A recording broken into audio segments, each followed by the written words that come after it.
Then and now, we got the crown when we rock the town. Hot sound, keep us breaking ground while we chillin' lounge. 3 generations, black nerd soldiers, podcast snipers trying to pop culture. Allegedly, haters try to talk, but a pedigree in rare form. Black Muffin, aka the Kratos of Gaming, and I also joined with the usual co-host, Professor E, King of the Comics, Ethan Murphy. How are y'all two doing? I'm good. Are you wearing a chest plate? Is that a leather chest plate right now? Yeah, I came back from Ren Fair. I was at Ren Fair with the homies all day and didn't change. So yeah, Ren Fair. It's the same fit I had back. The only thing I'm missing, I had my Van braces on, but I took them shits off because it was uncomfortable to wear them that long. There was no Ren Fair. He had a date. He had a nice date. It was got a little weird, but that's okay, man. You do you. If I'm wearing leather armor to a date, that's more concerned about why I feel like I need armor at a date. I mean, if I date Red Sonja, I don't wondering what the heck. No king shame over here, bro. No, I would never king shame you. Never king shame you, sir. You do you. Do this. Everyone, we have a very special guest in the house with us today. My boy, my hermano, my friend, my creamy nigga, JPenumbra. Bro, there needs to be some level of explanation behind creamy nigga. What is that? Bro, no, because no king shame, and you follow it with that. That's it's not even about that. It was the fact that there was these haters on YouTube who were trying to capitalize on the drama, and they called me a fat creamy nigga, and I was like, y'all are so wrong for that. Like, first of all, I was worried about my weight. Second of all, I'm already light skinned, but I'm not the first light skinned nigga to be in comic books. What's new here? David F. Walker is right there writing stories about like freaking all these different amazing characters. Has an Eisner winning comic book, but y'all love him. Like, who cares? This shit was funny. He told us that, and I was dying laughing because the absurdity of calling somebody a creamy nigga just felt so wild to me. So now he is now the creamy nigga in my mind now. He's insane. How you doing, JP? I'm doing great. How are y'all doing? Hey man, I had a great day. It was good. Got to touch some grass, breathe in some fresh air. You know, see people dressed up like maidens and wenches, and seen a couple other random cosplays, like some Assassin's Creed stuff, some Arcane stuff. It was dope. The vibes were great. Ate some good food, whatever it may be. Today, though, we are here to get into a lot of stuff, but because this is your first time here, I do want to sit down and kind of get the audience an idea of who you are, your content journey up until this point, because you do have a pretty robust history, especially with that within the comic book realm of things. So, JP, let's start off by the beginning, however early you want to go back to, from the womb, if you want to go back that far, or maybe just from first. Whatever you want to do, whatever you want to start with. All right. So I got into comics around like 5 or 6. My mom was working as a detention officer at the local jail for the youth. The library would donate books and whatnot, so she would take a few home every once in a while, and she brought me home comic books. And the one that she brought home was Batman the Cult by Jim Starlin. That is one of the most problematic and graphic books that you could ever give a child. I kid you not. You can go buy it in a hardcover now, and you wonder what kind of drugs Jim Starlin was on. The creator of Thanos wrote one of the scariest comic books ever made. I swear to God. But from there, that's where I kind of just fell in love with the entire medium. My dad went to a comic shop because he wanted to make sure that I had black superheroes to look up to. He got me Christopher Priest's Captain America and Falcon, and he got me the 90s run of Black Lightning, and that's where I just kind of fell in love with everything, where everything mattered so much to me. And I started collecting, where my first ever week monthly series was Jeff Johns' Teen Titans. That's why to this day, I love me some black comics most definitely, but I will ride or die for my kids. Like Teen Titans are where I be at half the time, and all these new kids who come in, I'm like, y'all doing all right. But then there was the recent controversy with Red Hood leading the new team, and people were getting mad. I'm like, do you know how many weird teams we've had over the years? Arsenal had these motherfuckers working for the government at one point. Get over it. But from there, I just fell in love with everything, was reading nonstop. Just I love doing research about the industry. I remember watching an old documentary that was narrated by Keith David, and there were certain individuals that labeled themselves as comic historians as well as journalists, and that became something that I loved the idea of, being a voice for the industry and having that knowledge in my hands. So I always loved the idea of being that. But then around 2016, I got the gumption to have my own podcast because I was watching folks like Rob. Ironically enough, I was watching Comic Story, and they had the weekly pool that made me want to do my own show. And I I started Panel to Panel. It was my show where I would just talk about the industry, talk about different things that were going on. Found out around 2019 that a different Panel to Panel existed that was like, but they were going to like con panels and doing podcasts about con panels, which I thought was so weird. But I started my own website called Shoot the Breeze Comics, where I was like reviewing books and I was getting review copies from DC and Marvel and things of that nature. I had a situation where some of the writers thought shoot in having the word shoot in the website name came off very violent for Black reviewers to have in there. So we changed the website name to On Comics Ground as like a play on words. And it was super cool that we had that for a few years. But then like running your own website and like data storage is very costly. So that became to a point where we just like got rid of that because that's just too much, and we just had the podcast up until 2022. Fell off for a few years, but like just life happened and whatnot. I even got a couple opportunities to where like Popverse, right when they were starting to offer me a freelance position, and I was just like, I'm moving back to Akron after being gone for 6 years in Dayton, so I just didn't do that. I got into streaming, started doing video game content, things of that nature. I was still collecting, mind you, but I just kind of fell off for a while.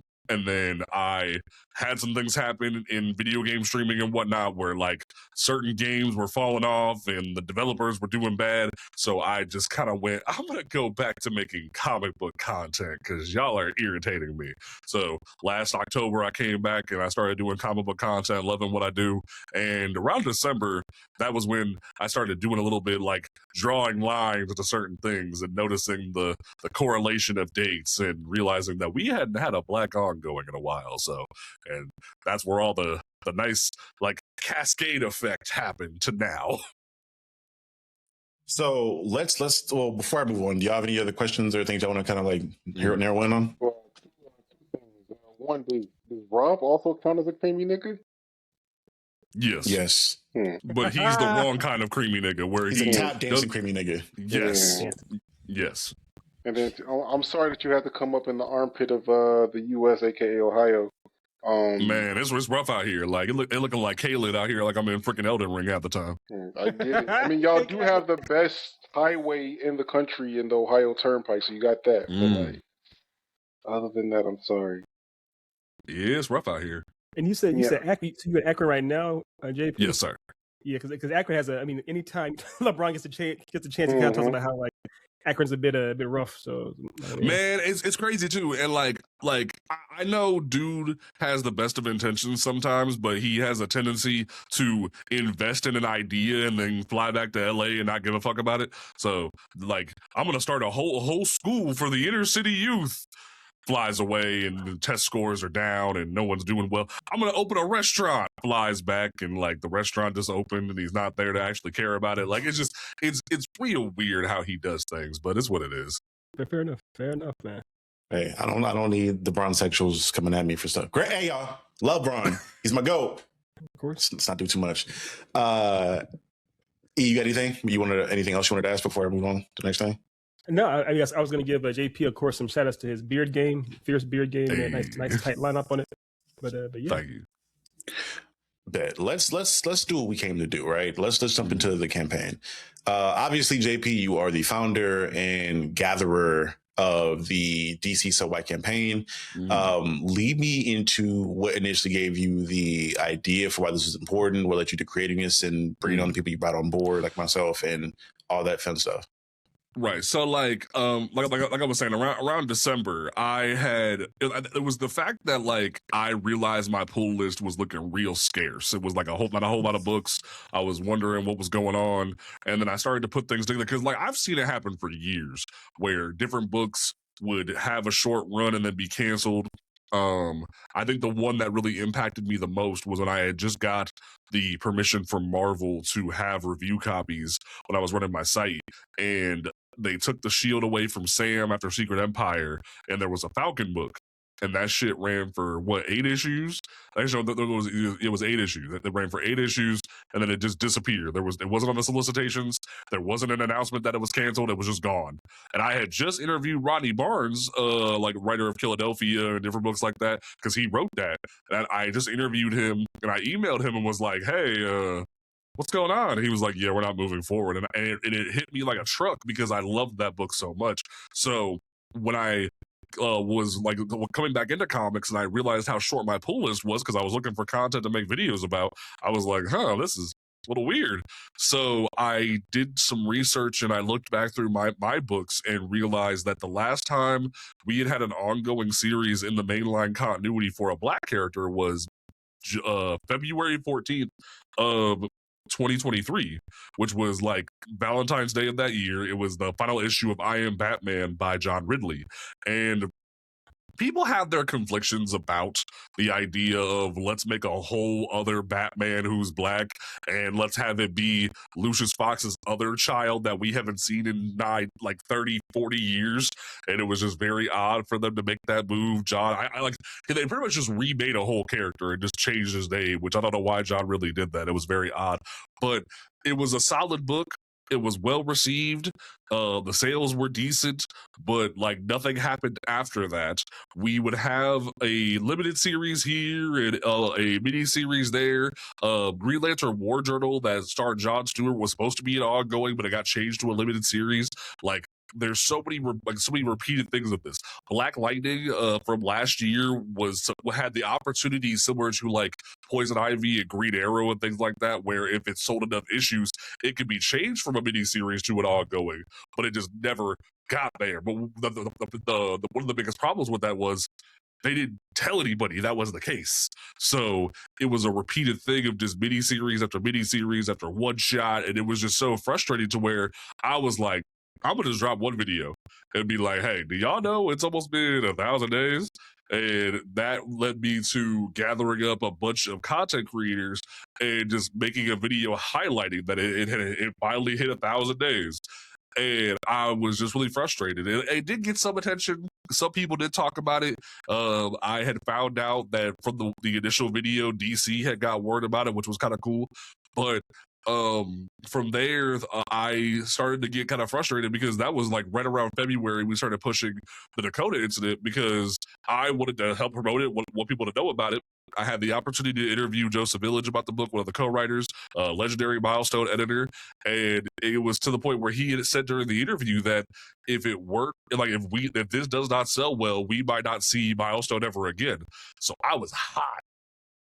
And that was like right when all the stuff popped off to where like the Rob shit happened and all that like gathered. So like sadly enough, if we really want to like think about it, like give Rob 5 seconds of shine, like he's the reason why a lot of us came together and got like gathered up because Ernie and I connected, and then you and I have been talking for a hot minute because you wanted me to review Reaper, and then like Kaori got up in it, and like we all kind of gathered because of Rob. As crazy as that is, we gathered against a common enemy in a sense. So it got to a point where we were all kind of collected and we were talking and whatnot. It was like, why don't we just make this a unified body? And I kind of got the idea from the Oscars So White campaign that happened a number of years ago. It switched it to DC So White, bought the domain and everything. We built the website. And it was just like us finally saying, we're tired of the nonsense. We're tired of the lies. We're tired of the everything that they were doing, because so many people would have believed the nonsense DC is saying, or they have their own straw man arguments when it comes to the whole debacle. And it's like, you got to stop doing that. You got to stop believing the nonsense. Otherwise, we're never going to move forward and have progression. Now, before I go on, any other comments, concerns, questions from y'all? Yeah, I was going back into the DC So White campaign in general, like even beyond the comics, like, the fact that to this day they still have never put out a black-led film for DC, like, ever. We were supposed to have Cyborg, but it never got off the ground. Right. There's not a single. The closest thing that there was the Batgirl film that never happened. Well, technically, the Steel exists, but no one wants to talk about that because according to Kaori, because I know her cousin was on the set for it. The movie's done. The movie's been Yeah. made. It's just Mhm. like lost in so I'm expecting Yeah. at some point somebody They to made leak it a that shit like tax they did with write-off. yeah. Uh-huh. Because they canceled that and like 2 other Scooby-Doo movies as well, and some other movies that they already had done that just never released because of the tax stuff. So, and from what I almost said Brendan Fraser. He Oh was. my God, what's Buddy's name? He was in it. No, Brendan. It was Brendan Fraser. was Brendan Yeah, Fraser? Okay. He was Firefly. Yeah, I thought it was a different Brendan. Okay. Yeah, for what he said, he thought it was an amazing movie. Everybody that was a part of it thought it was great. Granted, I was skeptical a little bit, but I wanted because I don't think we ever even got a trailer for it. So I was like, all right, the only thing we saw was a set photo of old girl in the actual suit. And I was like, okay, I'll wait to see something. And then we never saw anything. And then what we got next was that the thing was canceled. So for me, the campaign in particular really stood out because funny enough, this is like the second campaign or organization that I've been brought into to kind of discuss advocacy from the consumer standpoint. Especially one was more so just as a encompassing thing with the Players Alliance, but this is more so focused in my realm of things and the content I've created and things I've spoken on in regards to Black representation within the space or just representation as a whole within the space. And to Otis's point, we haven't gotten any like films leading Black folks, but we know that these characters are popular because of online commentary or the fact that you also including these characters in animated stuff. Like you have a Static Shock animated show, you include characters like a Jon Stewart Green Lantern in the Justice League the animated series, so he became a very popular character in that. Vixen was another character talked about where you gave her appearances in that show as well as her own animated movie. So you've at least thought these characters were worth giving some kind of a shine by giving them these supporting or lead roles in other minor ways, but for whatever reason, the source material that everything is driven from is like far and few between at all, especially with characters like a Vixen who she had her solo mini run from what was like what 2022, I think, or I can't remember when it came out. G. Willow Wilson's Vixen mini series was like 06, if I remember. Was that older? It was 08 to 09. It was 5 issues. Yeah, so we've seen many instances like that, but to my knowledge, she's never gotten ongoing. I don't think any Black woman has gotten ongoing within DC Comics, and far and few between from Black men, let alone any queer Black characters, period, that I can think of at all, or queer characters in general as a whole. So in the conversation around transparency and representation within DC, there's been a lot of lacking within that. Granted, Marvel isn't too far off, but DC is a little bit more egregious for how things go around. So that's why I joined on and took part in this initially. Now, what I would like to add. Oh, go ahead. No, I think a big thing too is make it clear that it's not that we're hating on, and not y'all are hating on DC. Y'all are clearly fans of it too, which is right. Most definitely. Bigger things. That's like, the biggest thing for me is that like when it comes to DC, I have like people will joke and be like, "Are you a Marvel fan or a DC fan?" I would say I am a bad parent. I love both my children equally. I love the idea of both of them. I love their stories. I literally started from Black Lightning and Captain America and Falcon. I've started from both of them from jump. I love their universes, but I hate the idea that we are just like sitting on a throne of lies, as Will Ferrell would say, and acting as if this is the way it has to be because we're being too risk averse. The idea of risk averse has to stop because you have consumers out there who want this content, and you keep playing in our faces and acting like oh, it's y'all's fault. Y'all don't support the content. It's the Black fans' fault. No, it's not. They don't know about the stuff. The fact that there's still people that don't know there was a static comic book revival in 2020 is insane to me. The idea that there was a whole relaunch of Milestone Returns that so many individuals didn't know about because DC didn't do enough promo for it is insane. Like, I still have been interviewed by multiple individuals that didn't know that stuff came out, and it blows my mind because DC didn't want to tell people outside of major comic circles. They didn't want to go tell the like Black youth or Black fans like, "Hey, Static's back. Did you know Static's back?" That would have blew up crazy if they would have actually put some heart and love into that. And that particularly irritated the hell out of me when I'm looking at, I think recently, especially when I looked at how like Blood Hunt was marketed, right?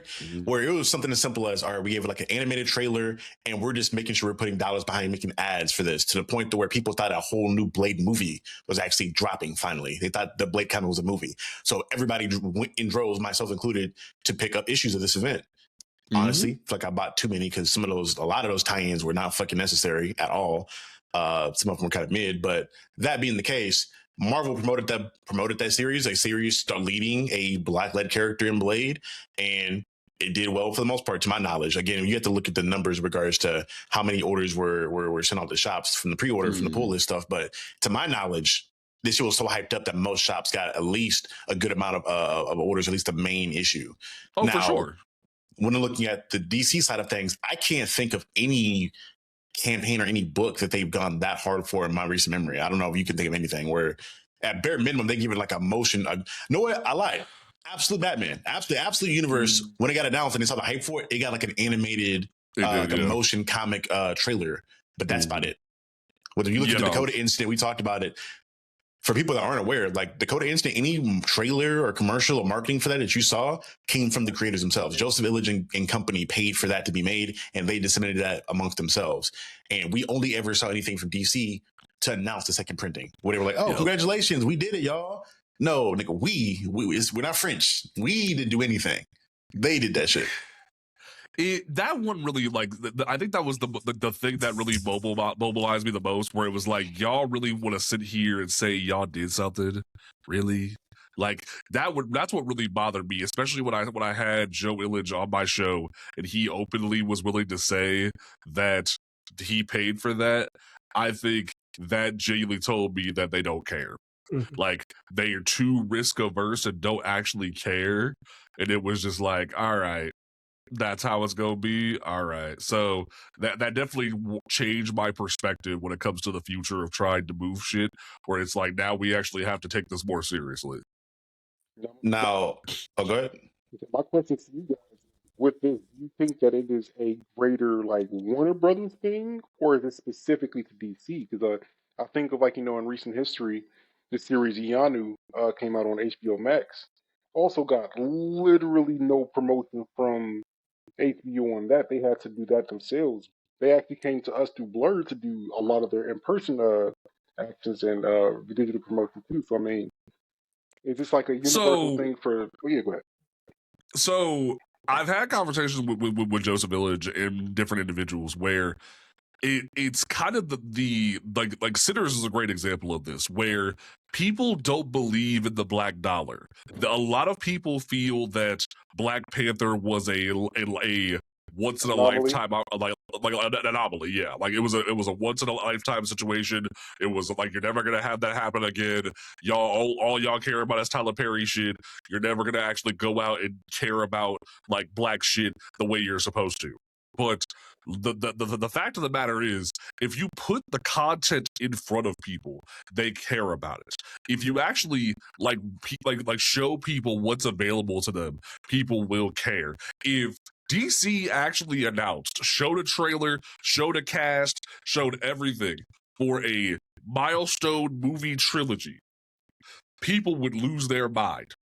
If they announce tomorrow, Mr. Terrific is getting a TV show, a comic book series, this, that, and the third, people will show up for it. Black Lightning, when it first aired, showed groundbreaking numbers compared to the other CW shows. The problem was the content started to teeter off towards the end of the show's run, and also there was a pandemic, so people stopped caring as much about the content because they were locked inside. The quality of the show dropped, and it wasn't worth their time. So that when they try to act like, oh, it was the black fans' fault, the black fan didn't support it. No, motherfucker, you didn't give us good content. So that's the issue at hand: is people don't want to support good content.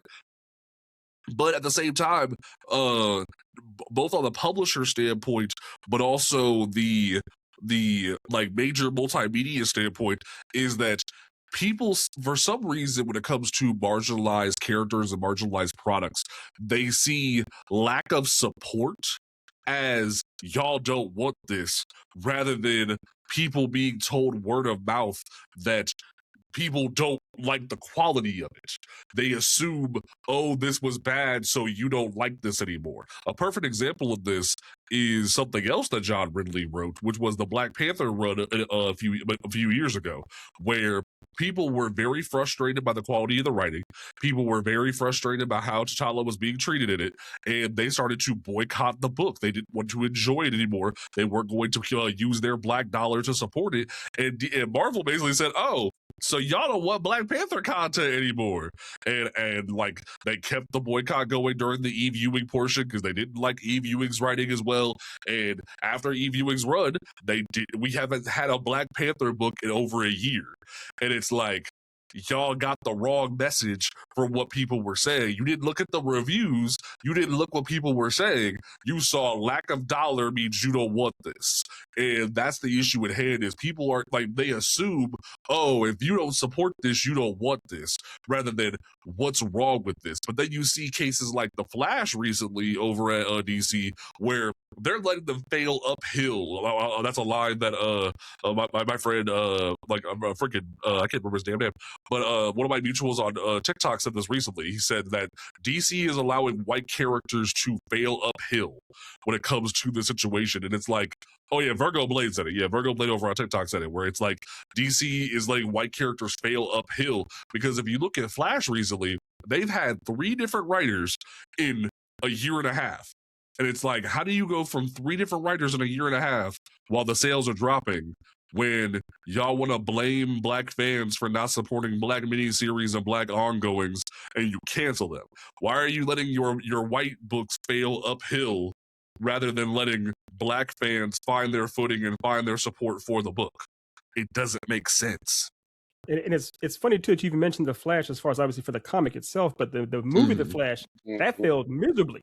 And they still put it out there. They knew that the drama they had with Ezra Miller, they still supported that nonsense. So I mean, so if they're willing to give that kind of crap a shot, it's infuriating. And obviously too, you have like Miles Morales, for example. Miles Morales was a at the time when they made the Spider-Verse movie, it was a risk, but they still paid off big for Marvel, and they made 2 of those, and they're gonna get a 3rd one. So if you're saying there's no audience to it, that's bullshit, obviously, because clearly the fans are showing up for these things. It's not an anomaly. It actually is happening. It's on them. Yeah. The thing that annoys me the most about the situation is that you're involving characters that you haven't really given any love to, period. These characters haven't found an audience because you haven't put them out there more. Miles Morales being a character that's been out for a minute now, and eventually he found an audience in the comics at bare minimum. You were able to say, okay, cool. He has a comic book audience, but we know we have to introduce him to the casual fan.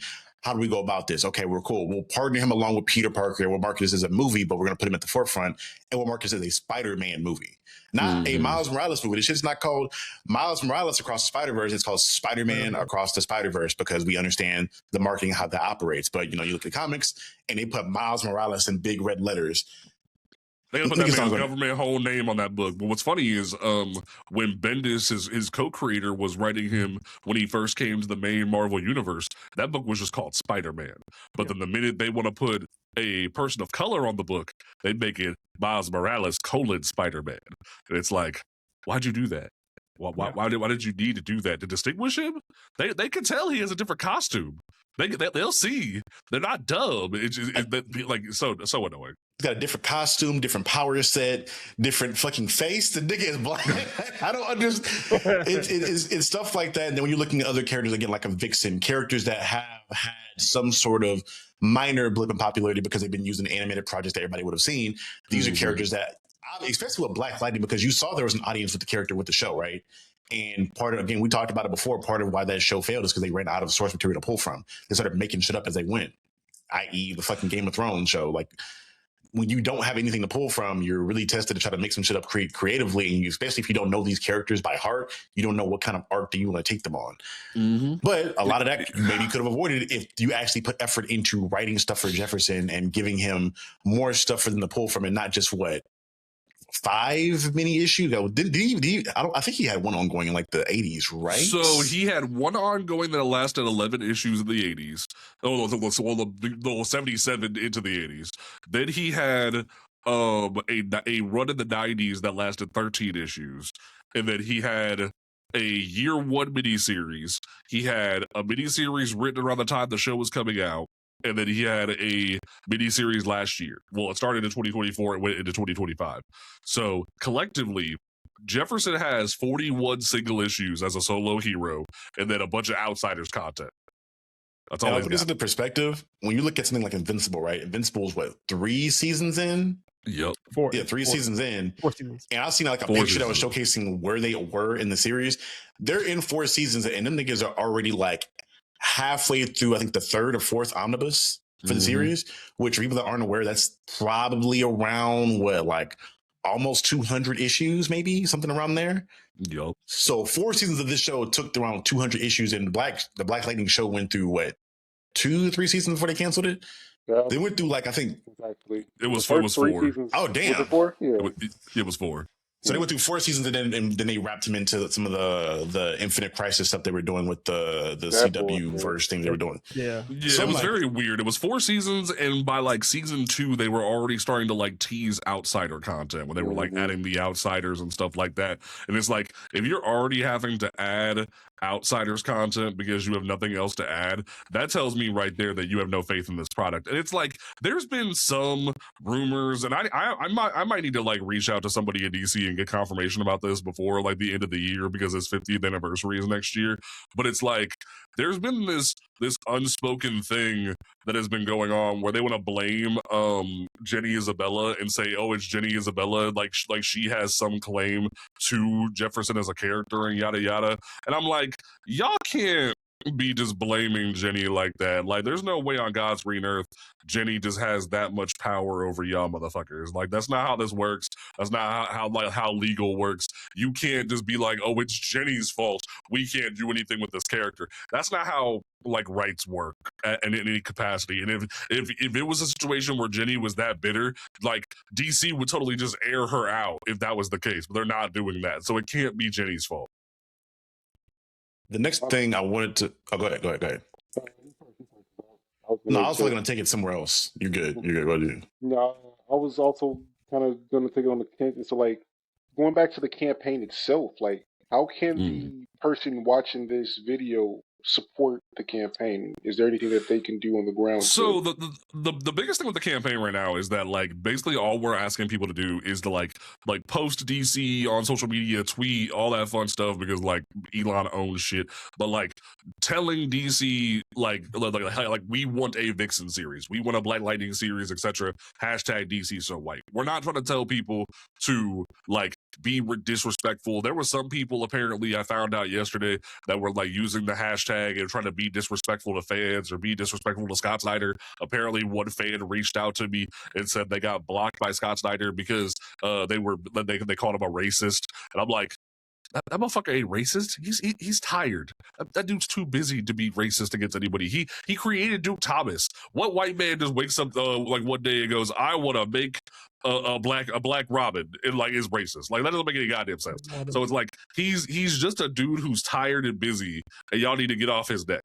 That's all it is, really. Is people want to say things and make up things, and it's like, leave him alone. He's a tired white man. Stop saying idiot stuff and acting like it's all his fault. Like, does he have a lot of influence right now because he's in charge of DC so white? Sure. But at the same time, I'm telling you to reach out to him and say, hey, if you're in charge of this initiative where you're giving so many minor characters ongoing series right now, why hasn't there been a black one? Why hasn't there been more than what we're seeing here? Because if I was a DC and you gave me in charge of initiative and I had already lined up 13 titles, and the only black character in that whole lineup is one legacy character, which was Mr. Terrific's son on Teen Titans, I'd be like, that's a lot of white you got there.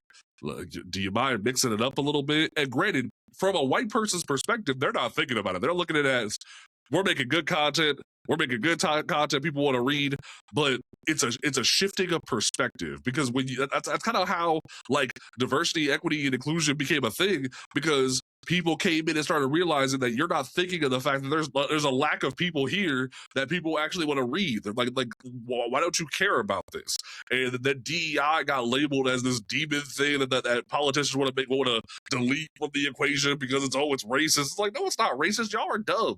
Like, this is our lives. This is our like the idea that we want to be represented with good stories. So at the end of the day, the biggest thing that people can do right now is like post to Ghibli, post to DC, be like, hey, we want black ongoing series in the mainline continuity. Because yes, there is a ensemble book that features black characters in the absolute universe, Absolute Green Lantern, but that is not a mainline book. So the biggest thing that you can do is tell these people you want a black ongoing in the mainline continuity and use the hashtag DC so white. What's funny about that too is, my bad, I mean it. No, go ahead. I said because I was a teacher for a few years, and that generation of kids, right, like pretty much like 18 and younger, what have you, when they think of like Spider-Man and think of Green Lantern as well, they think of Jon Stewart and think of Miles Morales. That's their go-to. So the audience is already there. They're already built in for it. They want it. Static Shock, they love Static Shock too, as far as nostalgia. I mean, it's the right time for that as well. They love doing nostalgia. They love doing that kind of thing as far as going back to people the audience already know. It's such a weird no-brainer. It's kind of bizarre that they're going out of the way not to capitalize on that. If they want money, if they're all about money being capitalist, I get that. Why are you deliberately leaving money on the table? It seems silly. So I think the issue at hand is they're of this weird belief that Black folks don't read, that Black folks don't actually want to participate in comic books. They've done their own version of research that says that Black people don't enjoy this content. They look at the demographics, they talk to the comic store owners, and they're saying that Black folks aren't interested in what's being put on the shelves. But in reality, a lot of comic stores make being a person of color a hostile environment.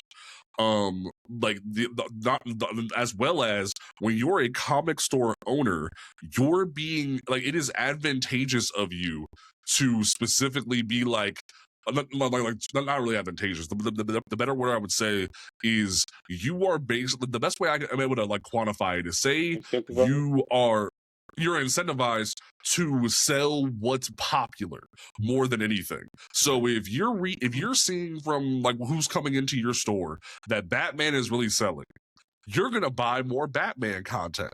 You're going to buy more Spider-Man content if Spider-Man is the book that people are really interested in. So of course these individuals are going, well, the fans are looking for Batman and Spider-Man content, so I need to get that. But then one Black fan comes in and goes, I'll buy that. And they'll buy like 1 or 2 copies. But it's like, if you're the only Black fan like myself for many years in my comic shop, I was the one person buying every Black book that came on the shelf. They would pull it for me and then like buy 1 or 2 for the shelf.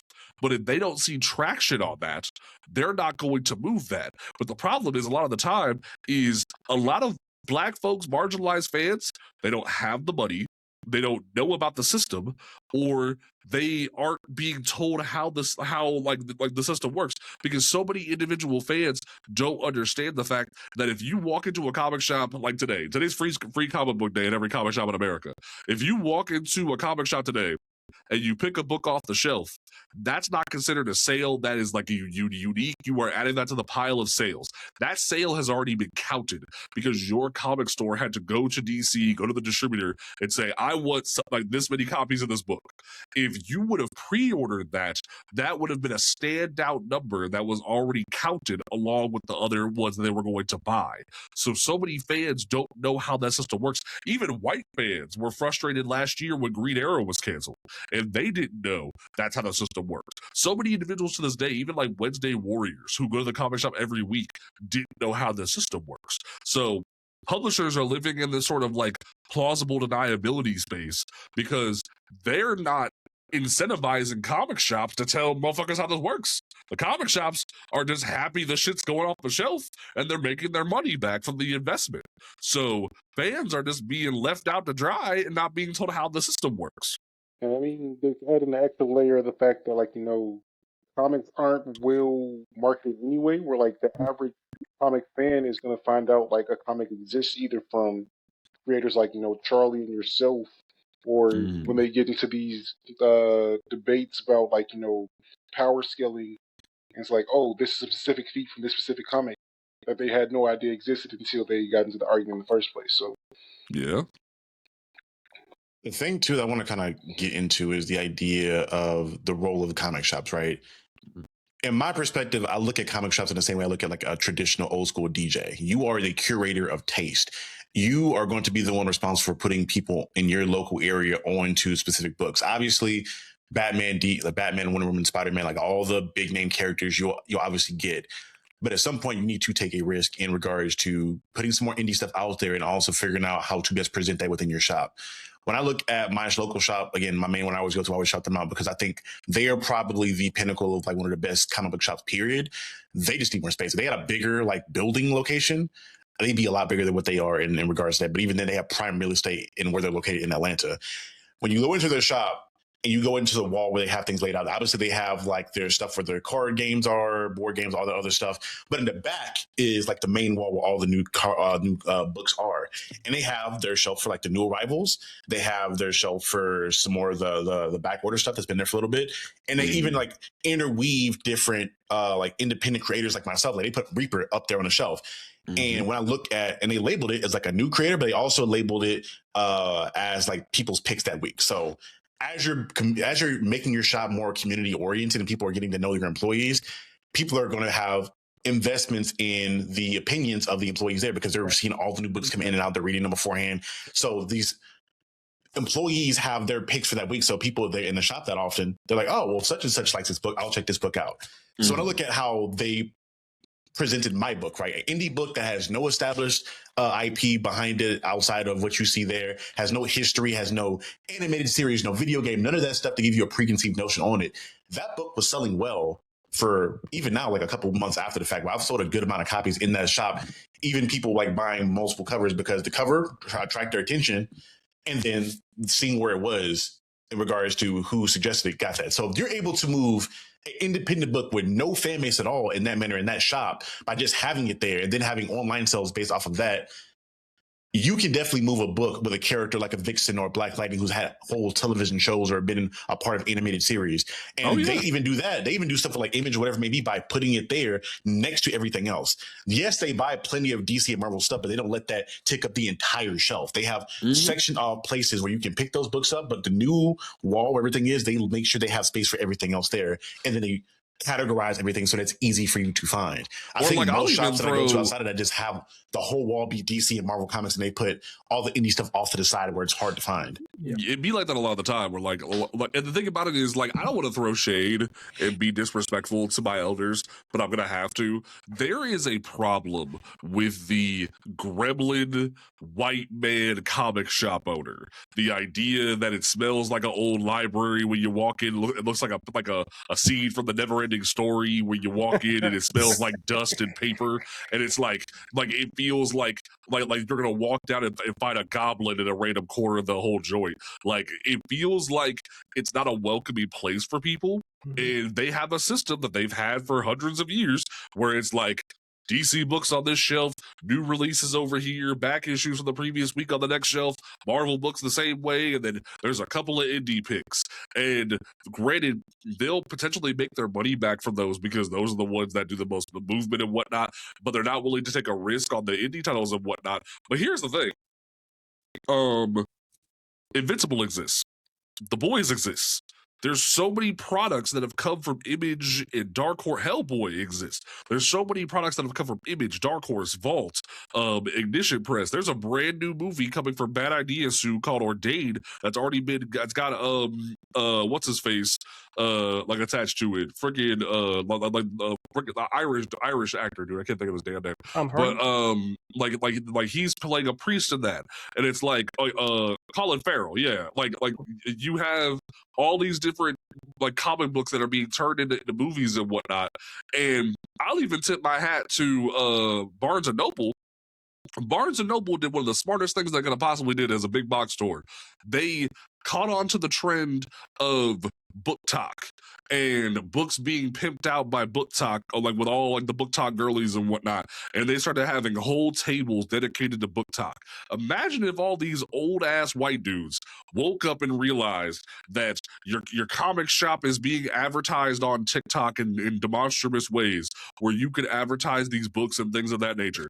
You could have an Invincible table, you could have an Invincible spinner rack, you could have all these things that are incentivizing people. Or I went to Vault of Midnight up in Michigan for a signing recently, and they have a whole section of Black indie books. They gave a whole dedicated area to Ianu Child of Wonder. Like, they had all this stuff being done where they were showcasing certain things and gave them shelf space. And sometimes just giving motherfuckers shelf space is the way to get people in the door. And because if you walk into a comic shop as a Black fan and you see all but a sea of white, some people who just grew up with Spider-Man and Batman will hop to it, and they'll sort of be brainwashed into the idea of, well, why do I need representation? Why can't I just enjoy the stories that I enjoy? And there's a lot of those people. Like, it's kind of scary. But, like, when you actually sit down and think about it, some of the best stories are the ones that feature you.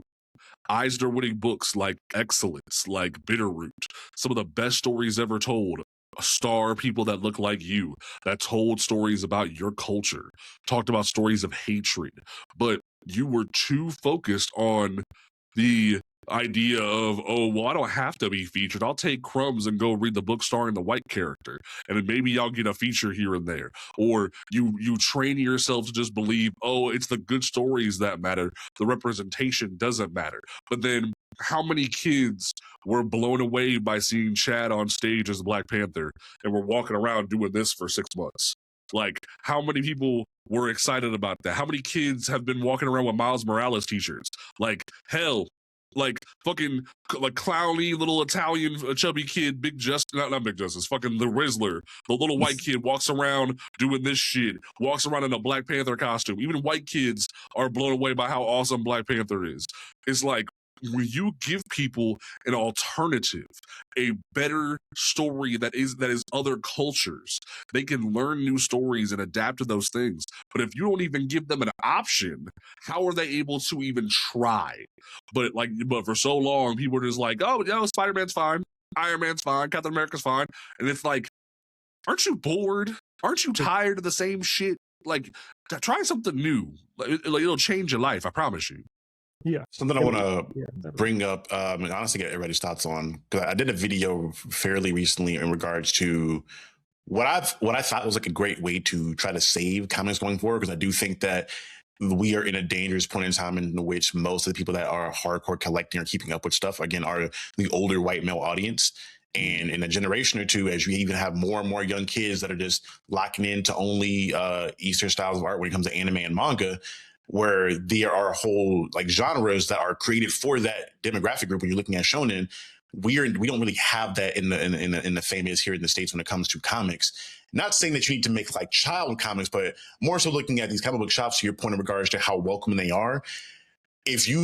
My whole thing was like, okay, let's start to try to create comic book shops into being third spaces again, where kids want to go there after school to hang out and be a part and read more. You use the back catalog of books you have and turn it into like a mini library where kids can read those books for free. If they want to buy that book off the shelf there, cool, you allow them to buy that book. Or again, to get young girls in there, maybe light a fucking candle or two, put some incense in it, make it smell better, make it well lit, like try to decorate things a little bit more. Let's make these books make it stop being smell like more. dust. Like things of that nature. So I'm like, if you can bring in women, because again, when it comes to books, women are moving books right now. They are the ones that are reading the most, and they are the ones that talk about books the most. So if you can bring in people that are reading sci-fi and other nerdy different topics in the fiction novel side of things over into comics, because we've seen that happen when you have artists like N.K. Jemisin, Marguerite Bennett come over and do amazing comics in Far Sector or the current Witchblade stuff. You see them thrive in comics, but you got to see them bring that fan base over with them. But if you're having these shops as to where they would go to access these books, be these dusty, musty areas and places, you're not going to incentivize these people to want to go into these spaces. And for you to have success and have multiple generations of fans going forward, you need the youth and you need women to be a part of this stuff. You need queer people to be a part of this stuff, because that is the future, evidently. 100%, man. You try to be more inclusive. That's the whole idea. Like you said, women, especially women, they really do move books. The reason that Harry Potter was so popular back in the day, Twilight made a killing, is because they definitely had a large female fan base in there, and that's a good thing. Why not have it? Why not actually have a whole other demographic join into your product that you have? You want to make money, make money. And like I've had conversations with different store owners, and it's multifaceted. Like I don't want to like just like act as if these store owners can't like try new things and be different, but there's some things that I've been willing to give them concession on. Like, hey, comic books are a collector's market these days more than a buying market, if we really want to be honest with ourselves. Like, there's comic books that go from box where it's shipped to the store from to bag and board to slab, sell for 9.8, or even there's some books that literally go from like conveyor belt from the printing press into a slab at CGC to be a grade 10 of like the best quality comic book. That way it's a collector's item. No one's ever gonna read it. It's a collector's item. So when people like yourself like suggest, oh, why not bring the kids in? There was a great example of this back, I think it was 2018 when DC tried to like put comic books back in big box stores where they had these like thick ass phone book looking collections that would have like one brand new story from a writer and then a bunch of back issue stories and then like a little like activity thing in the back for kids. Them kids tore that shit up. Like there'd be copies on the shelf tore up, and it was like, maybe we shouldn't put these in front of small children again. And that became a lack of it in a not something they wanted to invest in. So it became that kind of idea where they didn't want to invest in that anymore because the kids were being horrible to the material. So when it comes to comic stores, if you like, perfect example. If you see Luke Cage, Hero for Hire, like #1 issue, that book goes for hundreds of dollars now. If that was just sitting on a shelf today, they would be scared as shit because that thing was going to get tore up by a little kid if it came in like, "Mommy, what's this?" And it'd be a whole mess. Like today, I was at Free Comic Book Day and like kids were just rifling through back issues, not really caring about the quality of the material. And it's like, I went through some of those back issues. I grabbed me a couple issues of Luke Cage that I needed for my back issue bin. So it's like the idea of keeping the material of good quality is a concern for comic shop owners to a certain extent, but also like they have, I would say, to a counter to my own point there, take a loss on something. Like, have dedicated sections for that. Like, don't just say, oh, I don't want this to be ruined. Take a loss to a certain extent because sometimes you need to get those newer readers in store. That's how I got my footing in a comic store. I was going in after school, reading what was on the shelf and putting it back, and then being excited to talk about it. So sometimes you need to be open to taking that loss. That way you build a new fan base. I mean, And also, oh, go ahead. the comic industry in general, for the most part, is always like operating at a loss. Like, it's very rare that they actually make back the money that they have to invest into making a run of comics in general. So, like, to a degree, I understand like the deficit of like why they are risk avoiding and trying new titles. But I mean, for the most part, like the comic industry makes more money from like the actual like IP itself, like and licensing that out, than the actual like direct sale of the comic. And so you have potential to, because you look at how well Absolute Batman or any of the Absolute books were selling when they first dropped, like the motherfuckers were moving like fucking crack in the 80s. But to JP's point, though, I want to talk about in regards to the culture of it and the collector's culture of it. We see where that leads to. We see how bad like the sneakerhead, the sneaker market is now, because it got to that point where people were making sneakers as major collectors. I don't know, where people were scalping them, people were overselling them, people were buying them not to even wear anymore, but just to put on a shelf. And now you pretty much then killed the whole sneaker market now at this point, to where people, maybe there's like a handful of people that still like for real buy them for real, but for the most part, it's been a lot of culture around, all right, we're going to buy the shoe to try to resell the shoe for an exorbitant amount of a price, or we're going to just try to just get this off somewhere. Not even, I can't remember what creator it was, but I remember there were creators that were really trying to hammer home the idea to people to understand, like, hey, bro, it's just paper. They were like, just tear a comic up and just throw it around, because this is a piece of paper that you can print for like what, 97 cents a page, or depending on the book. There's a great video of the now he just retired, but the old founder and CEO of Dark Horse Comics, where he was just in a documentary, just being like, rip, not giving a shit. Like, it's just paper. Who cares? But there are dead ass people who, like, if you like one of the scariest things in comic book history was World War II, because back when they were doing war bonds and shit like that, or like, and your mom would come in your room and say, oh, we need this for the paper mill, like, we're gonna get rid of these crappy comic books you don't need anymore, like, those damn comic books are a problem, you're dreaming too big, you need to go work and whatnot. Like, that's the reason why if you see a golden age book these days, or like, even there was a thing a few years ago where dude was doing renovations in his mama's house, he popped open a wall, and him doing that damaged a copy of Action Comics #1, and still, even with a torn cover, that book was worth millions. So the idea that a book could be worth hundreds of thousands of millions of dollars is still something. Like, hell, Nicolas Cage had a copy of Superman 1 stolen out of his house, and then a few years later, somebody sold it again for millions of dollars. So it's like those situations do happen, but people are under this weird belief that like modern books are going to sell for millions of dollars, and that's not going to They happen. won't. They print too much of them. They're like this.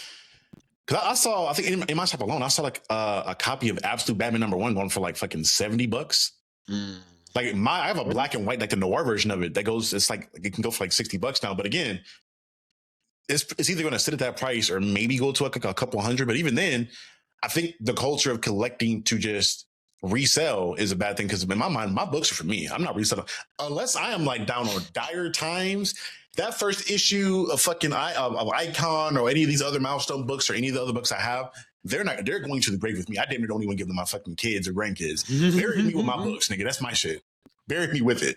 Because I got to collect for myself.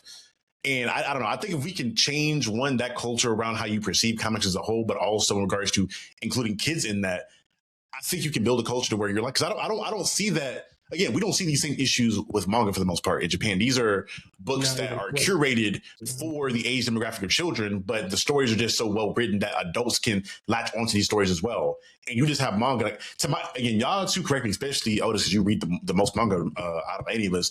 Is there any particular like manga issues or chapters that you like that actually go for a certain tale? Like the first volume of Naruto #1, like they just reprint it all the fucking time, and there's no specific. Unless it's something like the One Piece recently, that shit ain't doing nothing crazy. No, it was a really old like Astro Boy. There were. I know there were heard the news. Of course, obviously some of after Kentaro Miura passed and after Akira Toriyama passed, there were original old books that were made back in the day. The original first prints of those that had some value, but those are rare exceptions because the artist passed away. And it was a very old original print run of those things from way back in the day. Those are exceedingly rare. So that kind of stuff is not the norm at all by any means. We're talking about IP that have been out. So Dragon Ball came out like when, like the late 80s, early 90s, maybe 70s. Book got the manga. The manga, yeah, because the anime came over like around the 80s, whatever. Okay, so that came out then, and now you have multiple generations of people that are still attached to that one particular story over and over and over again. People that are younger than me now that are watching Naruto or whatever for the first time and reading those manga for the first time, that are becoming avid fans of that story. But they're worried about the story and the material, not so much the physical thing in itself being a collector's value. They just want to have it to read. And I think that's the difference. People collect manga to read. People collect comics to try to sell and keep for collector's value. And I think that's been the single worst thing for comics, historically speaking. Even when you're looking at the first like big fallout of comics were like during like the comic boom and like what the 90s for the most part, people were buying them in bulk, so thinking, oh, I have a gold mine of books that I can just sell now, realizing, oh, if we're printing more than you're losing value, now I'm just going to stop buying as a whole. No, your issue is you weren't buying to read, you were buying just to have for money, which again is a whole conversation around capitalism you can have there in regards to how that's fucking up the arts and people's perception of it. But that's a whole different conversation to have and a whole different problem. But that was kind of was the issue. I was gonna say, like, you know, because whether they're moving it, it's lowering the value of it. Because, like, I mean, if you look at the sale of, you know, the acquisition of Disney getting Marvel as a whole, that was like $2 billion. Like, that's pennies compared to the $92 billion that Pokemon is worth, or like I think it's like $26 billion that DBZ is worth. Like, you're actually getting in the own way of your own growth of your IP. Yeah. And like you said, going back to what you said though, Dev, is you to JP, as far as how in the mid 90s, what basically almost bankrupt Marvel was the idea that people would traditionally buy 3 copies of the same book. They buy one to have themselves to read, they buy one to resell, and they buy one to collect. And that's what's crazy was back in the 80s and 90s, before Disney got a hold of things in the 2000s, like Marvel was owned by corporate raiders. Like, those motherfuckers were wild because they were like, what gimmick can we do next to get people to be on shit? Like, they were doing like full gold, like real gold foil covers and real titanium experimental airbrush covers and shit. Like, if you go look some of the weird stuff they were doing in the 90s, bro, it's crazy because they were willing to do any weird thing they could to move books back in the 90s. And then finally, this is while they're bankrupt, by the way. They're bankrupt this entire time. They're just cards, all this shit. They're just we got to figure something out. We're going to be experimental here. Yeah, the original Run and Masterpiece cards cost them so much. They lost cost so much money on the masterpiece cards. And that was before your time, Deb, but they were expensive as hell. Masterpiece. I just talked to PAX East, like the people that own Overpower now. That card game that they developed in the 90s, they just abandoned at a certain point, and they were just like, "Yeah, we want to make these cards, and we're just done with them." Yeah. Now, this leads into a conversation I want to have with you, JP, and everybody else in regards to the pre-order system, right? Something that is very significant, and that kind of leads into why I think it's one. I think the system in itself is flawed because it's the same kind of thing we discussed a second ago in regards to it being really capitalistic in nature, because you're basing how well a book is going to do not off of fan reception of how much they enjoy the story, but how well this book sells before it even touches the shelf in regards to it being in the pull list. And when you're looking at, again, especially when you're talking about Black characters not selling, if you're not promoting these books in a way that people even know about them, let alone have interest in them through marketing, how the fuck are you then taking those numbers and saying, oh, Black books don't sell because if you're not marketing that book well, and then it's also involving a system that you understand is not indicative of how the quality of the book is, especially if there are books that can get canceled before they even touch the shelves where nobody can even read them at that point. One of my favorite examples of this to this day is Black Panther and the Crew from 2016, 2017. It was this idea that Ta-Nehisi Coates was doing so well because of the success of the Black Panther movie and how many times his first volume of Black Panther sold out on Amazon because of the success of the movie. They were like, "Hey, you want 2 more books?" And they gave him World of Wakanda, where he co-wrote that with Roxane Gay, and he had Black Panther and the Crew, which was basically going to be him teaming up with every other Black superhero in the game.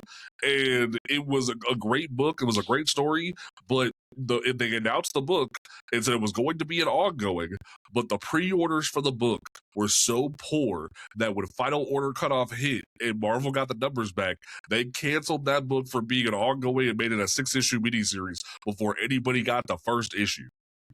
How is that possible?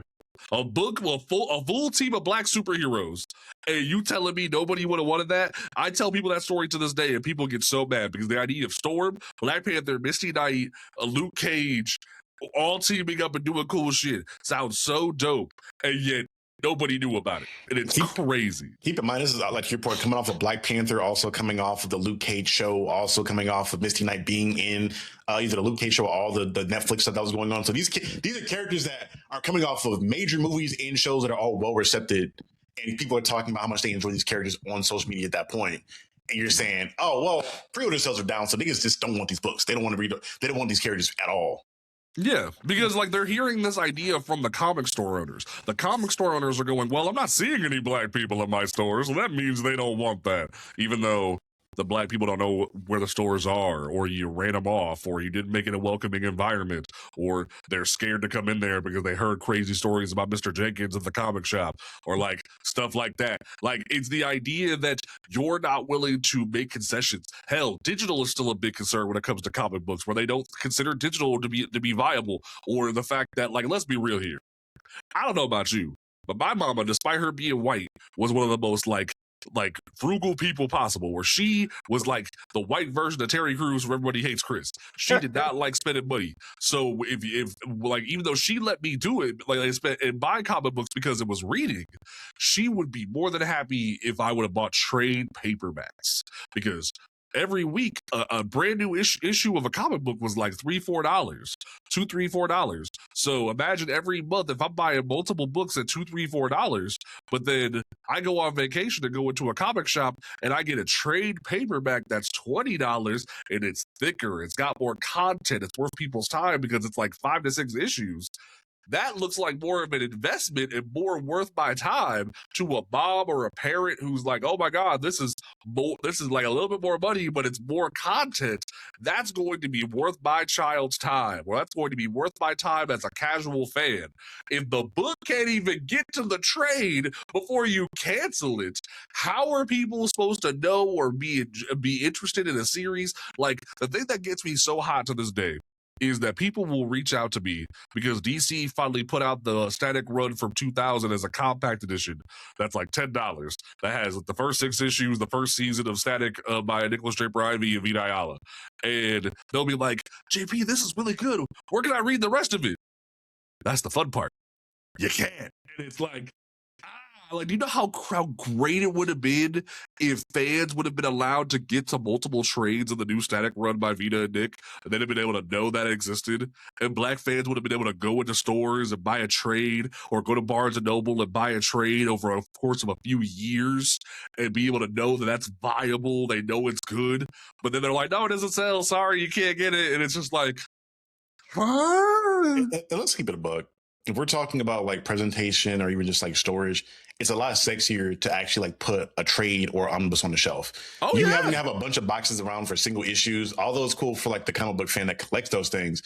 If I can just have a regular bookshelf and just slide all my trades in and all my omnibuses in that have pretty spine art on them, and then I take them out like it's like a regular book, it's just going to do better. So if books aren't getting a trade that are incentivizing, and even then, I'm looking at, again, going back to my comic book shop, when you go into the front door to the point you discussed earlier, where you're looking at all the things that are hot online.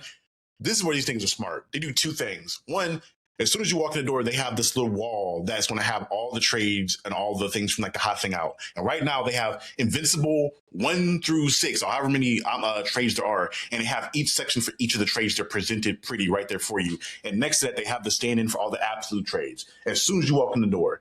And then before you even get to the back to where the new books are behind the register, they have a bunch of rare variants of books, but they have the variants as well of old stuff, for like old comics, where I got like the first appearance of Riri Williams because I just saw it on the shelf. But that's the thing. They wait and make sure that, okay, there's a brand new show coming out or a brand new movie coming out. Let's put a special cover that's $20 in front of people as they're walking by, so it'll catch their attention. Yeah. These are just like these subtle things that are marketing these books and putting them in front of people that walk through the door, black, white, or indifferent. These are things that I just don't see one other shops do, or let alone Marvel or DC do. If you go to their social media where you see all these books where they can, again, keep in mind, these are social media platforms with millions upon millions of followers where you don't post shit about any of your books coming out for the most part. Yeah. Or marketing, and they don't market comics. Yeah. But when I look at indie publishers, I've been really fucking impressed with like Ignition Press and as well as Image, because they, to cut costs, I'm pretty sure it's to cut costs, instead of having their own marketing team like make individual videos, they legit just like team up with different content creators to make content for them promoting the stuff. I don't know if they just, I'm assuming they're getting some money. I mean, it would make sense for them to get money. If they're not getting money, they're just getting free books at that point. They're just sending them books and saying, hey, if you make this content, we'll add you into this, that, or the third, or whatever it may be. So Image has a dedicated social media guy. Shout out to Dan. He's getting paid to do Image's shit. I believe Ignition has one as well. I believe Ignition has a dedicated social media person. But to your point, though, it does, like it is not hard. Like, I'll be real frank with you. It would be so easy to send an email to any of these comic book people like myself or Charlie or anybody and just be like, hey, we'll give you free shit to do our FOC video for us. We'll sign a contract with you where we will give you free digital shit or free print shit every few months if you do our FOC videos for us. And half these young cats would jump at that, but they don't want to think about that. They're in this old head mindset where they don't understand how social media works. They don't understand how this stuff works. And it's like, literally, you have all these fans that are excited about your content. Do you know how easy it would have been to pimp DCKO to all these fighting game fans? Like, if you would have been like, hey, the next Injustice game is actually going to be called DCKO. Here's a brand new hardcover tie-in with it, and have random creators pimp that shit. If the next Injustice game is not called DCKO, I will be thinking NetherRealm is the stupidest motherfuckers, because the Injustice universe has nowhere left to go, and DCKO lets them do whatever the hell they want here on out. Like, literally, they have so much potential with that. And it's like, how easy would it be to team up with a couple of creators to pimp that content? It wouldn't be hard, but y'all don't want to put half of a modicum of a brain cell into that. They're like, no, that's too complicated. We don't want to do that. That doesn't make any sense. Like, Even look at it from a money standpoint. Let's say I'm a creator and I'm like, hey, you know what? It's not a lot of interest there because I'm not getting paid directly. But when you're looking at the fact that, one, I'm getting inside, I'm getting exclusive content and insight from the company directly themselves. And so I have more legitimacy. And I'm also putting out videos that not every other creator can make. So I have low competition as far as that goes. So I'm making money on the back end, because if I put out a video promoting the new DCKO fighting game and I'm one of like maybe 50 to 100 creators that are doing so, my video is going to get numbers just based on the small amount of people that have access to that period. So I'm still making money on the back end of things from AdSense and ad revenue, whatever it may be. So it's beneficial no matter what you do. You can make money from it, you can get attention from it, you can get whatever from it. But again, you're not seeing DC take advantage of the stuff when you already have people doing that stuff for you for free already. So I don't know, bro. And again, in talking about this stuff, to make sure we're rehashing this stuff again, I think JP said it before. The campaign is not for us to rag on DC and say, "Oh, y'all some racist motherfuckers," whatever it may be. I don't care. It's to say, "Hey, you have a lot of issues and a lot of things that are not clarified around how you maneuver in creating your books and marketing your books. These few changes are not just good for Black people that are really marginalized, but for every other character. This is for everybody: white, Black, Asian, otherwise, indigenous, gay, straight, whatever it may be. This works for everybody." Yeah. This one was like yes, the initiative is called DC So White, but this entire thing could fix half of the issues with Marvel, half the issues with Image and Boom, etc. Like we just watched Power Rangers Prime get canceled at Boom Studios, and now they're about to launch Power Rangers Unlimited and a new Mighty Morphin Power Rangers book. And if those books don't sell well, they're gonna relaunch it and start something over. Like Dan Slott, well-known writer of Spider-Man, caught a lot of heat a while back because he did a podcast where he talked about how pull lists work and talked about how pre-orders work, and people took what he said because they don't think. They took what he said and saw it as, "Oh, look what Dan's doing. He's trying to beg for Marvel and not like convince you guys to buy their book because they suck." And it's like, no, he's not, dumbass. He's telling you the thing that I've been telling you for a year. He's telling you everything that the comic store owners have supposed to have been telling you, that Marvel and DC should have been telling you, that literally this is how the system works. Y'all were just too dumb and walked into the store and pulled the shit off the shelf. Like, what? It doesn't make any sense. However, like, and some people were like, "Oh, well, right message, wrong messenger," because Dan Slott's a crap human. Even if you hate Dan Slott, listen to what he said. A broken clock can be right once, damn it. Like there's something about that where it's just like, think for 2 seconds. Like, I'll give you a perfect example to put it into a Black perspective. Every once in a while, I'll hear some dumbass fan be like, Chris Brown is officially better than Michael Jackson. And of course we're gonna scoff at that and think he's fucking insane. But I watched an interview with Big Boy recently where Big Boy said, "Well, I asked Chris Brown to his face," and Chris Brown said, "No, hell no. I'm not even like that man is light years still ahead of me. I would never." And you can think of that as him being humble, but it's also him being realistic to the fact that he will never touch Michael. And even if yes, we can all have a conversation about like Chris Brown being a garbage human if we want to, but that's a perfect example of what Dan Slott did, where he was a broken clock that was right one time, where he said, "This is the Krabby Patty secret formula about how the comic industry works," and y'all niggas didn't want to listen. And now you're looking stupid because you thought he was begging, when in reality he was telling you how you could solve the whole problem. Mm-hmm. And we don't figure this shit out now. The future comics are looking real bleak, brother, because you got alternatives that are just sitting around that people can go to. And he froze. I'm back. You hear me now? Yeah. I don't know what tweets out for a second. As I was saying, I'm like, yeah, if you don't figure this shit out now, your comics right now in my mind are in code red, because you're resting on the laurels of your established IP and established stories. And if you can't move these new stories and you're not drawing in a new audience, you're only going to have so many stories to go on to. And then you have other alternatives in manga and anime that are killing it right now, and also appealing to an older demographic as well as a younger demographic. And it seems like they're going to have a stranglehold on stuff for a long time. If you don't get your shit together, especially as comics are getting more westernized. Now, I think Jim Lee is smart, because I think he's trying to collaborate a lot more with a lot of these manga studios, which is why he said that stupid shit around that I covered a little bit not too long ago in regards to comics being mostly cape stuff. And I think a lot of that was him just like trying to parlay and politic into working more with them. But if you don't get your shit together in like a generation or two, comics are going to be a rarity, if at all. Comic shops as entities are already kind of a rarity when you're looking at where you are in certain cities, and let alone you being in any kind of rural area to where you may have one for the entire town. Get your shit together or it's going to be bad. I don't. Real, like most comic book shops make more sales off of selling manga than the comics at this point anyway. I Yeah. mean, Depending on the books. Depends on the shop. If we're being honest with ourselves, depends on the shop. Depends on the area. Because I know my shop, they moving them absolute books, like cracking names, but them absolute books is moving.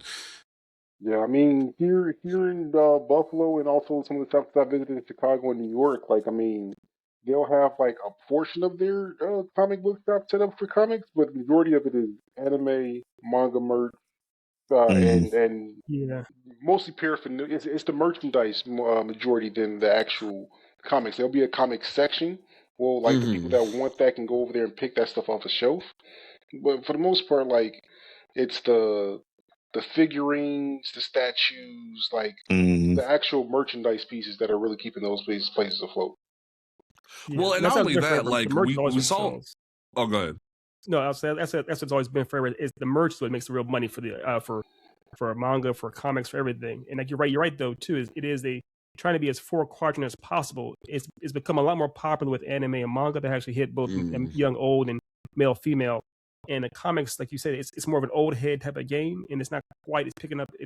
If we're not able to pick up the up and coming generations, getting them on board, it'll go by the way of the dodo. Yeah, and it's like we kind of saw a thing happen a few years ago where comic shops started to realize they can't just be comic shops anymore. They have to become Funko Pop graveyards. They have to become Magic the Gathering game stores. They have to become video game stores as well. So where it isn't just comic books. And there's some stores that are like legacy shops where they're still just comic books. They'll have some Funko Pops, but like that's about it. But like not like a lot of the times these days you'll see a lot of stores like being half card shop, half comic shop, half video game store. Like they're trying to be the whole package for nerd culture because they're seeing things go out of style and things come back in. But like comic books are the one thing that still is a staple of those shops a lot of the time. Like perfect example, one of my local shops, Red Curtain Comics. They just started doing Magic the Gathering releases to add more revenue, but like comic books are still their main bread and butter because they know that's going to move numbers. So it's like I as much as I love the idea of maybe becoming a comic book store owner one day, I don't envy comic book store owners at all because the best way I was doing another interview recently where someone asked me how it all works, and the best way I could describe it is imagine if you're a game store owner and you do Magic the Gathering pre-releases, and you have to be in charge of having pre-release every Wednesday for like 100 different Magic sets at a time, where you have to know how many Magic cards you need of each set, how many Magic cards are going to be perceived by this person or that person, and be like, that is how being a comic book store owner is, because you constantly have to take risks, you constantly have to be measuring the industry, you constantly have to be in the know, and that shit is stressful. So it's like it ain't for the weak. So it's like I'm kind of at a point where I'm like, stop leaving the explanation of sales to the comic shop owner, because comic shop owners got a fucking battle on their hands, and it is crazy to think that DC, Marvel, etc. are leaving that in the hands of them. I mean, when some of them don't even want to tell you, they're just happy to make $1 off you if you buy something off the shelf. They ain't worried about telling you the Krabby Patty secret formula. They're happy that you bought some shit. The last thing too I want to kind of speak to what's from the manga side of things is the future is going to be really interesting because you're starting to see the one thing that I think comics always had over manga was the representation aspect, is the fact that this is mostly a Japanese centered cultured art form. So you're usually going to see characters that look Japanese, that are going to involve Japanese culture. And you saw probably throughout the 80s or 90s a slight representation because there were certain figures within world media that were getting over their finally, like Mike Tyson, Prince, those type of people who were just global icons that you saw pop up in certain manga and anime, like a Naruto, where you saw, I think there's one of the Kid Cloud characters is based off of Prince in design. You saw Mike Tyson and things like oh my god, I'm blanking on that one shitty Baki, like a Bakiyama, Hajime Ippo, and Baki, and things of that nature. Yeah. Now, and then there was a lot of situations where you saw, improper representation, where you saw that a lot of these characters were kind of based off of propaganda that was put out in America. I think Mr. Popo being a prime example of characters, or Ader in Dragon Ball, where it's just the dark skinned character with the big pink lips. But as time has gone on, and you're starting to see a lot more mangaka be a lot younger and be more involved in Black culture a little bit more easily through social media, you're starting to see more proper representation when you're looking at somebody as popular as Jabber recently, to where, granted, it's questionable in regards to like how much, or like the kind of culture he's perceived as being, because I think he's kind of a mashup of what the mangaka thought was Black culture, but it wasn't so offensive that Black people saw it as an offense. People were gravitating towards that character. If you get to a point to where you're starting to have Black mangaka in the future, because we're looking at, shout out to Nick Draper Ivy, where there's a person like, he was really popular at DC, where he was writing and drawing his own stories. He looks like he wants to get into more manga stuff now. If he gets over there, he puts out a manga in Japan, it has the legitimacy of those studios like people are looking for, because I think a lot of people don't look at Black created manga as manga because they're not created and pushed out by a Japanese studio, not done by a Japanese person. But if you have Black writers and creators going over to Japan and creating stories that are being pushed by these different these corporations, and I think they see the money in that, but you're fucked at that point. Because if you can get Black stories made by Black people with the Black experience in a manga format, in a dope art style, and let alone that shit get an anime at some point, but you're screwed. You're cooked. You're cooked. There's no fight back. The one thing you had, you're cooked on, because women already represented in manga and anime, I think, significantly better as of recently. And there are women that are going about making those characters as well. When you're looking at, like, I think the creator of Sailor Moon was a woman, I believe. Correct me if I'm wrong. Yes, she's married to the guy who made Hunter x Hunter. Yeah. Yeah, bro. If they get niggas in there, oh, it's a wrap, brother. You're I mean, honestly, there's gonna be a big like cultural issue of racism to a certain extent when it comes to manga, where it's like you have a lot of people. Look at Corey Kenshin's ass trying to put out a manga like a couple of years ago, and he caught so much flack from motherfuckers. He got most heat from a lot of his drama shit when it comes to his relationship, though. I think that book has been selling pretty well. That book's been selling pretty well from what I've seen, and been received pretty well. So it's just like a blast from the past. So I'm sorry. Go ahead. No, you're good. Go ahead. No, I was to say one thing. I mean, people don't talk about that much, but Afro Samurai had the Afro Samurai was a popular series that's clearly influenced by feudal era Japan. They literally made a manga off of that, and it actually did well too. So in my whole video on that, when I covered it, that all that shit spawned from the creator just enjoying Black characters and like the way they looked, and made a mashup character. They ended up turning that character into like a figurine or a statue. Somebody saw the figurine and said, "Oh, we'll turn that into an anime." And then Sam Jackson saw the trailer and was like, I want to be a part of that. And then this Black man got involved with this, helped them get the budget they needed for it, and put that shit out. And Black folks ate that shit up. If we get more Afro Samurais out there, look at what happened with Cannon Busters, where the dude had a whole Kickstarter. He made a whole manga out of it. He got he got the shit with Netflix to make a whole TV show out of it. And all the good content here. That was the catch. It wasn't. It still had a massive. Hey, Cannon Busters was good. What are you talking about? What are you talking about?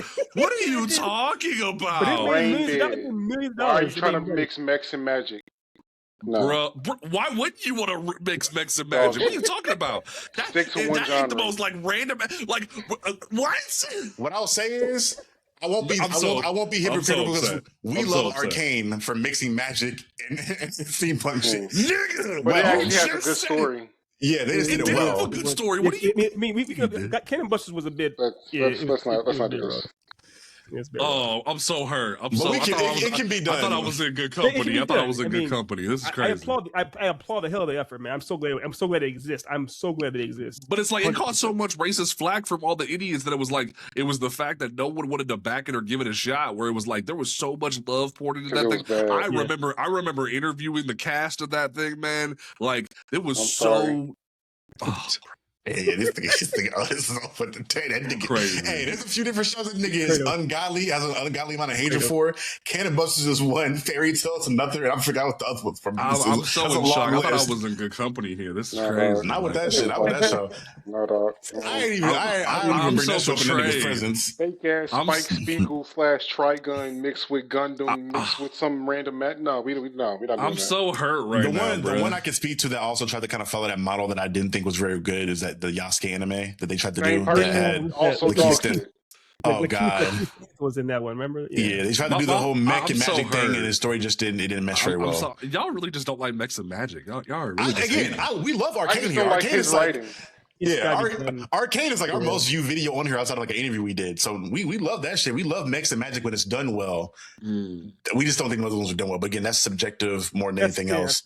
But again, even all that aside, though, JP, we 100% support the actual effort. I mean, we want more of those. And again, like you said, but I would never besmirk someone for trying. And we are all artists here. Let's be honest. The idea of us being hypocritical enough to say don't try to make your art, no, never that.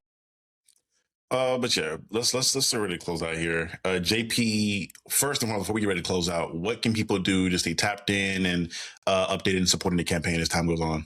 The biggest thing that you can do, like I was saying earlier, is the idea of just like posting to DC, whether it be Facebook, Twitter, Instagram, whatever, like telling people, letting these creators know respectfully, mind you, that you want these Black ongoing series in the mainline continuity. And there's a lot of individuals that have been out here trying to say we trying to move the goalpost when it comes to certain things. And it's like, nah, because here's the thing. Absolute Green Lantern is good, but this is scrap. This is scraps written by a white man with an ensemble cast. Yeah. But like, and that's not to say that Al Ewing isn't a good writer. Al Ewing isn't putting effort for the culture. But like, that's one book written by a white man with an ensemble cast. And you're expecting me to just enjoy that and that alone? You're expecting me to only enjoy that and nothing else? I can't have something in the mainline universe where Superman, Batman, Wonder Woman, Flash, Green Lantern, etc. all have books, but I can't have one? That's the idea. Is too many people are trying to discount this initiative and trying to say that we aren't real fans or we don't understand how this works. I understand how this works. I've been here since 2000, reading this content, understanding this content. I understand all of it. I've done the work. I've interviewed the different creators. I know how this all works. I'm not just some fly-by-night person that doesn't know what's going on. I know how this shit works. And too many people want to sit up here trying to play in my face and act like I don't know what's going on. I know what's going on. Y'all don't. And at the end of the day, all y'all got to do is tell DC what's up. Tell Jim Lee, tell Scott Snyder that like what's up. Scott Snyder has owed me an interview since 2016 when he recorded a video for my channel and said he was going to come on the show, and then he was too busy with Justice League and Dark Knight's Metal to come on my show. I would love for the first time that I interview Scott Snyder to be, how can we fix the comic book industry that way it looks not as white? Because right now y'all looking a little too white and I'm blinded by it. Let's address it. Mic drop. And the last thing I'll say in regards to the people out there that have a lot of shit to say in regards to our validity or whatever it may be, just know a lot of the things that we're doing is being backed and cheered on and encouraged by the same creators that you say we're doing a disservice to. These niggas are saying, yes, do that shit, because I can't speak out against it right now because they'll take my money. Yeah. But that's all I gotta say. Ethan, Otis, have anything I want to plug or discuss before we get about here? Yeah, just keep fighting the good fight. I mean, we need more representation in the mediums that we consume. Like, I mean, if you're asking us to spend our dollars on it, we should have some type of representation within it. 100%. And I'll say this as the old head. I'm always the oldest head that ever existed. But it's a world of difference. Like, I mean, I remember when I was literally Charlie's age, how it was still not cool at all to be blurs didn't exist when I was Charlie's age. They did not exist. So the idea of celebrating comic books or actually celebrating characters in comic books that look like us was unheard of. I was basically in the closet, like a closeted nerd for years because I had no safe place. So this is a really, really important issue to me personally. And I want the following generations, people that are even younger than Charlie, to have a safe place to go to realize that it's okay to be a fan of different stories that feature people that look like you, that have stories that represent characters that are in worlds similar to your own. Yeah, it is a crime that we're seeing projects like Gachi Yakuza that have better Black representation than. It's literally. And she had to she was mad because the stage protection didn't have actual Black people in the. I remember that. Yeah. And this is a woman who I don't even know. Has she ever been to the States? Has she ever been stateside?